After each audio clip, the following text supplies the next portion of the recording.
Welcome students. Now we will see one activity to prove liquids exert the same pressure in all directions at a given depth, that is at the same depth. When the depth is same, what will happen to the pressure? Okay. Now we will see it by using a activity. Okay. Here one activity is given. In this activity, we have to take one plastic bottle and we have to punch 3 holes on its sides at the same height from its base. Okay. Here 3 holes are put. The 3 holes are at the same height from the base of the bottle. Okay. Now we have to pour some water into it and let it flow through the holes. Okay. Now the water is coming out through the 3 holes. Okay. What we are observing?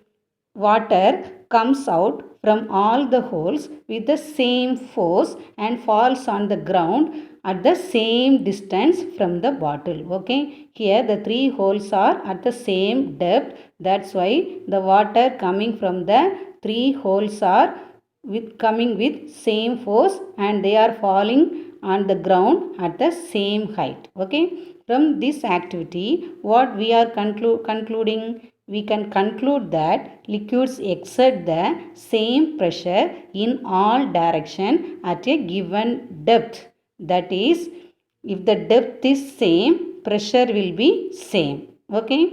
Now, here 2 more questions are there. Why dams are made stronger and broader at the bottom than at the top? Okay. Why the bottom of the tanks are made broader and stronger? Okay. We know that when depth increases, pressure also increases. Okay. Here the depth of bottom of the dam is very high. Okay. So in order to withstand the pressure, dams are made broader at the bottom. Okay. Here when the depth is more, in the bottom of the dam, pressure will be more. Okay. So in order to withstand the pressure, dams are made broader at the bottom. Okay. One more question is given, that is, why do scuba divers wear a special chute while they go into deep sea levels? Okay, why they are wearing a special pressure chute while they go into the deep sea levels? Okay, because in deep sea levels depth is more. We know that when depth increases, pressure also increases. Okay. So in the deep sea levels, pressure will be more. Okay. So in order to block the heavy pressure of the water around them, they are wearing a special pressure chute. Okay. This chute will help them to withstand the pressure, heavy pressure around them. Okay. That's why they are wearing a special chute. Okay. Now we will see one law regarding to pressure. The law regarding to pressure is called as Pascal's law. Okay. Now we will see the definition for Pascal's law. For that we have to see one activity. Here one rubber ball is taken and the ball is filled with water and many holes are put on the surface of the rubber ball with a sharp pin at different points.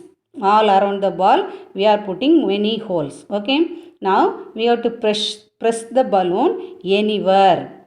What we are observing? We are observing that identical streams of water. Identical streams of water means water with same force. Okay. Flowing in all directions from the holes. Okay. The pressure force of water, otherwise the pressure of water is same in all the directions. Okay. What is the reason for this? This is due to the fact that pressure which is applied on the liquid is equally transmitted in all direction. Here the pressure is spread equally in all direction. Okay. So when we apply force at one point, it will be equally transmitted in all the directions. Okay. This concept was first given by the French scientist Blaise Pascal.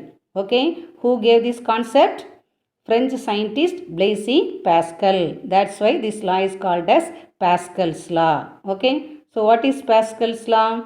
Pascal's law states that the pressure applied at any point of a liquid at rest in a closed system will be distributed equally through all directions of the liquid. Okay, when we apply pressure at any point of a liquid which is at rest in a closed system, here ball is a closed system, we are applying the force at only one point, but the pressure will be distributed equally through all directions of the liquid. Okay, so this is the statement for Pascal's law. Okay, thank you.